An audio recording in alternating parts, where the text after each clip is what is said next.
Without a vision, the people perish. Welcome to Vision Plus, a program featuring a positive outlook, dealing with everyday situations of marriage, children, and business. Believing Philippians 4:13, I can do all things through Christ who gives me strength. Teacher, author, speaker, delighting audiences from New York to Sacramento with a heart and message for the people today. Bonnie would like to remind you of the 800 number on the screen. Please feel free to call at any time throughout the broadcast and share your concerns. Leave your prayer request and someone will pray with you. And now, teacher, author, and speaker, Bonnie Libhart. Hello and welcome. You're watching Vision Plus. I'm Bonnie Libhart, and with me is Deana Smith. Now, you know there's a lot of people that have breast cancer and lots of different kinds of cancer. I don't understand why so many people have cancer. I didn't have cancer or don't have cancer. My mother didn't, my grandmother didn't, none of my aunts. But my daughter has cancer. What's with that? And I just have been seeing so many things about how in the world that we can deal with cancer. Now, I have never seen a book written about how a mother deals with her daughter having cancer, but she has been an inspiration to me. I'm telling you, I could get depressed, and I call her up, and she builds me up, and she makes me feel better. Deana, welcome to Vision Plus. Thank you, Dr. Bonnie. I'm glad to be here. And I want you to tell me about how it happened that you found out you had breast cancer, and how did you find out? Okay.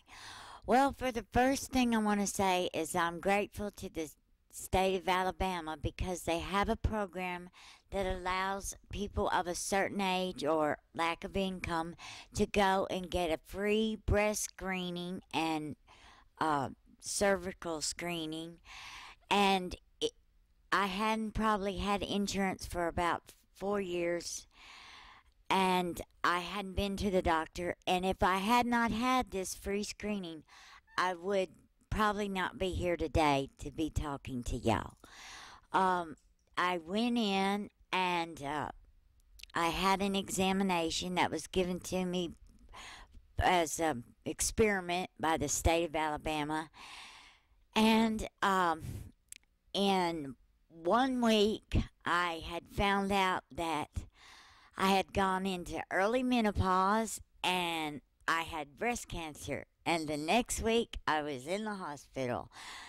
I didn't quite agree with the way the one doctor approached me with this because I guess because they see so many people, they have to look at you as a number, maybe not as a, which is not your ideal bedside manner, but he told me to get my affairs in order.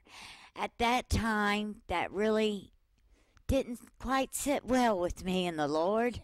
We didn't really like that approach.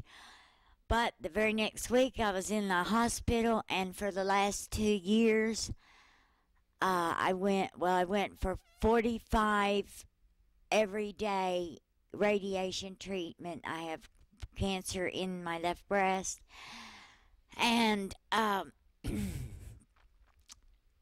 well, y'all, They burned you too 3 times. yes, they did, and The radiation. yes, they did, but I kept going through it, and the one thing about I had no insurance, I had no help, and this is the thing that I'm asking anybody out there that is going through the same thing, is to look into our state's government and our state's healthcare plans, because y'all, we're in deep trouble. I couldn't get, sadly, I am divorced. I was beaten and was in a very abusive relationship, and the Lord let me escape from that, and then lo and behold, He gives me breast cancer. I don't know what lesson He's trying to teach me, but I'm ready for to be graduated from that class. But I decided that uh, every other day for the past 2 years, I have been to one or two to four appointments per week for the last 2 years, which my whole life went from being just sort of a happy-go-lucky person, a mediator with the Alabama court system. Had to get out of that because I was too sick. I couldn't get any insurance until I had a fatal disease. Then the state of Alabama offers me insurance. This is one thing that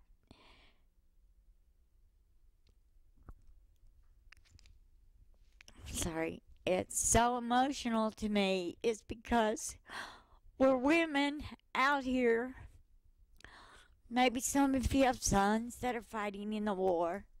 Maybe your husband was in the war, or your loved one, your husband, or your father or grandfather.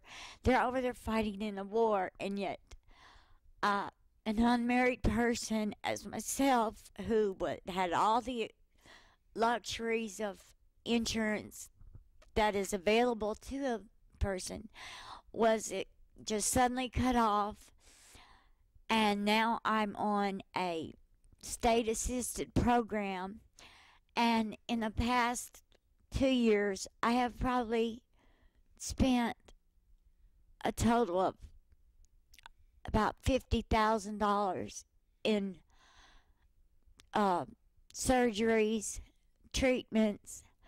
The medication per month is over $300 of the cancer pill that I take per day. And y'all, we've got to stand up. We've got to, we women have got to say, this is not right. This is not right. I pray and I pray. And I think I heard one of my friends say that she was 50 and she had a little granddaughter that was 2 years old. And she came to me one day and she said, Deana, I can't do this anymore. I just can't do this anymore. I'm not 20 years old. I can't do it anymore. And that, in my mind, at that moment, it was like one of those light bulb moments or one of those visions that God gives you. I said to myself, I am not going to let those words come out of my mouth that I can't do this.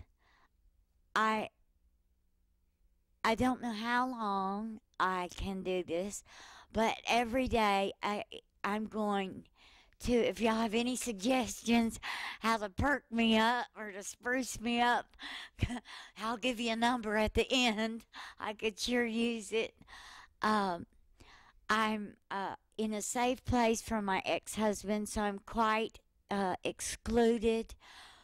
And the only people I see are people from the cancer support group or churches or the doctors. And personally, I really like them, but I kind of like to see a little bit more of America instead of all the doctor rooms.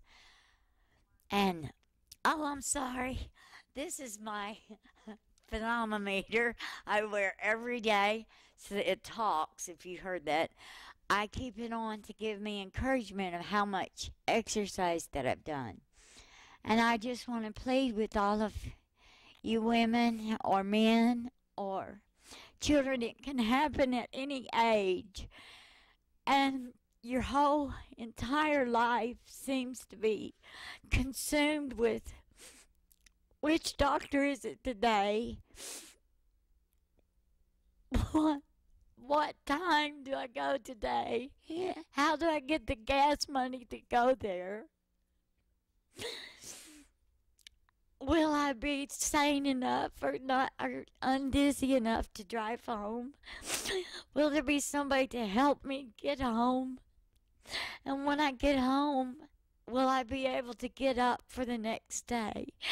And this is February will be my 2-year anniversary. And one of the worst parts of it all is the not knowing if it's getting worse. And it doesn't just affect you. I look at my mother, and I look at my father, and I look at other people, and I look at my mother, and I think the cancer not only engulfs the person, but it engulfs the lives of anyone close to you. And I heard about a lady yesterday that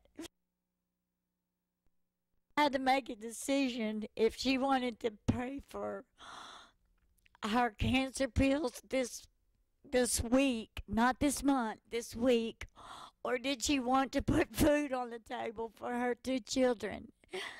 Now, luckily, I'm not faced with having to choose between children. I had 2 miscarriages, and the Lord took my children to heaven.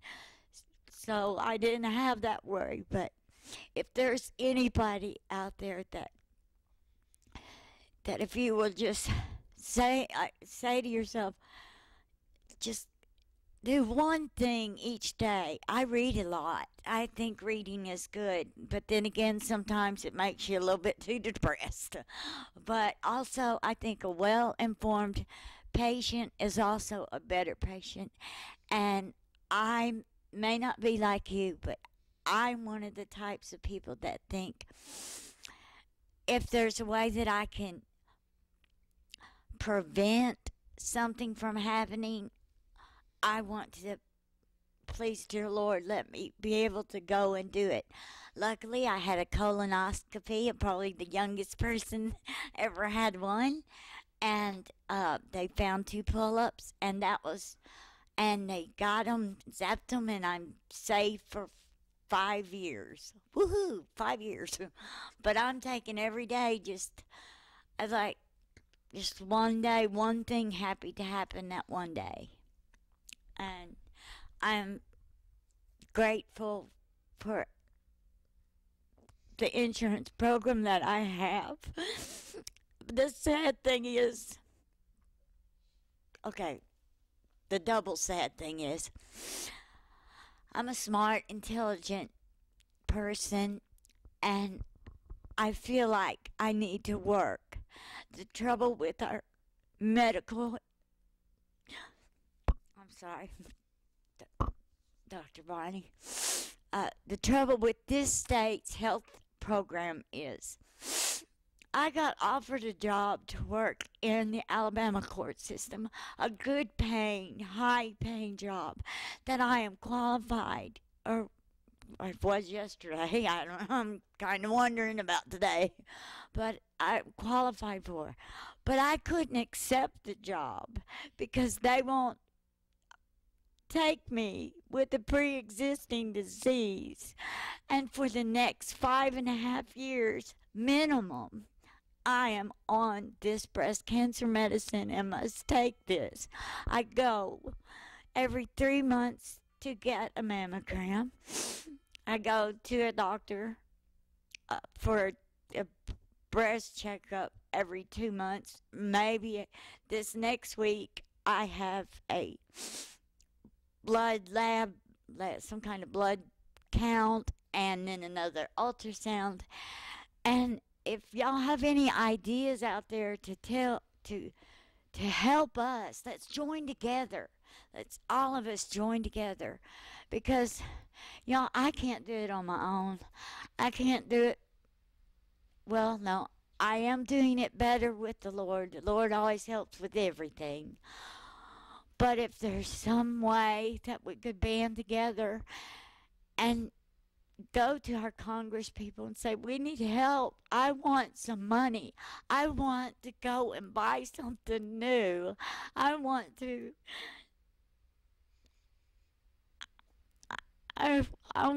feel like a woman again. And anyway, I appreciate this time y'all let me speak to you. And if you have any questions, you be welcome to call. We have a toll-free number, 1-877-823-6886. If you'd like to have a copy of this DVD, you can also call, and we ask you to let us know about that. You can leave a message if you can't get a message. And this is a person who has gone to college, a couple colleges, Baylor University, Arkansas State University, and also she was the top manufacturer's sales representative in the street sweeper equipment company that we had. And also she has done she is a certified court mediator. She could go to Arkansas. They've offered her a job there also as a court mediator that's paid. I don't know how they do that here in Alabama, but you need to contact your senators, your congressmen, and get some kind of health coverage. We should be allowed to have an existing disease and still get some kind of coverage and be allowed to work at a job. It's not fun to sit around home and though you can read, you want to be out working. She just went to Coach, you went to a couple of, because you're a court mediator, judge. I had worked with Judge Moquin in the past, who, like myself, because of an illness, had to resign her post. And Judge Moquin, if you're out there, we're missing you. And I was invited to her retirement party, and it made me feel sad. Well, not only to lose a good judge, but also that here I was with these wonderful people in our state and city officials, and not one of them could I go up and shake and say, "Help me! I want to get better." And one of them offered you a job, and you said, "No, I can't take it because of the fact that you can't have a pre-existing disease in this country." And in Canada and Germany and France and other places, you need help, you get help. Yes, there's a waiting line, but there's a waiting line here in Alabama and America too. So we need to have that changed. That is absolutely ridiculous that the military guys go over there, and yes, they are protecting our country, but they got help immediately. I heard this past week one of the people in charge said it would take $100 billion for every person in America to have health care. But we spend that in 8 months in Iraq. And he said we have $60 billion. Now, my husband, my 3 brothers, my husband's 4 brothers were all in the military, in the Marines, the Army, the Air Force. We protected this country, and the women stayed here and did something. Sometimes our daughter, who got killed, a lot of you, I try not to say it, but she was in the Coast Guard and protected our country too in the small boat operations. So we would like you to get up in arms about this also, and you just contact Deana Smith or Bonnie Libhart or Tony Libhart. We are working to see that we can have health care. Now, you just went to another retirement party. Tell us about that, who that was. That was for Mr. Doug Morris at the Probation and Parole Department here in Huntsville. And I had known him in a past life, and for the last 5 years I have gone up every year to see anyone there. 6 months ago, they offered me a job there, and all my credentials checked out, except for the fact that I was still taking treatment, and I could not take the job. If there's anybody out there that would even just like to meet me, and that you and I know there's other people out there struggling every day. I get up, I'm going to a therapist, and oh, you're gonna love this. I paid $90 for 2 hours for the therapist to tell me I was depressed. Hee hee, bright one there. Boy, I don't know where he went to school, but he might need to go back. We know I'm depressed. Now we want to fix it. And I think that believing in God, knowing that we can do all things through Christ who comforts us and gives us strength to handle anything. And we do both of us go to church and to pray and read the Bible and read good books and have great friends like Gene Patterson and so many people that are praying for you on a daily basis, Shirley Garner. and I pray for them myself. I pray for, good Lord, I'm praying for the people down the road. I don't even know them. I pray too, but I am also a believer that if you, along with your prayers, all your prayers, genuine, just, it's so funny, y'all. I just talk to him like I'm talking to you. And I just ask him just to let me get up this one day and do one thing that could maybe make me laugh or make someone else laugh, or to make me just have one more sense of accomplishment. Well, you were you did stand-up comic in a lot of places. Tell us about that one time that you went to apply for a job. And you were the only woman, I think, and 90 men, and most of them were generals and colonels. And yes, I did. I was so excited. I was one of about 3 women to go for a job interview. And as you know, Alabama is a military-oriented state, which is a go armed forces. I'm apparently like Private Benjamin for the armed forces. I don't look good in green. I don't want to wear the condos, And does this come in any other color? I'm apparently not one to be up at 6 running, unless there's money attached to something at the end. Anyway, I went to this interview, and I was so excited. This was before I got the cancer. And I was so excited because I felt like, what a privilege. Well, these men were getting up there, and they were generals and done this and E7s and had so much experience. And I got up there, and I was so excited I had been to Dr. Phil. I had met Dr. Phil. I had been to college. I had actually, made it through. I actually had experience in this field. And they were just yawning and looking and rolling their eyes, and I felt like they had gone into some coma. And so finally I just crossed my hands and I said, well, y'all, first thing, any commercial that says we do more before 9 a.m. than most people do in a day, not for me. And the second thing is, I'm like my father and the Marines. I'd like a few good men.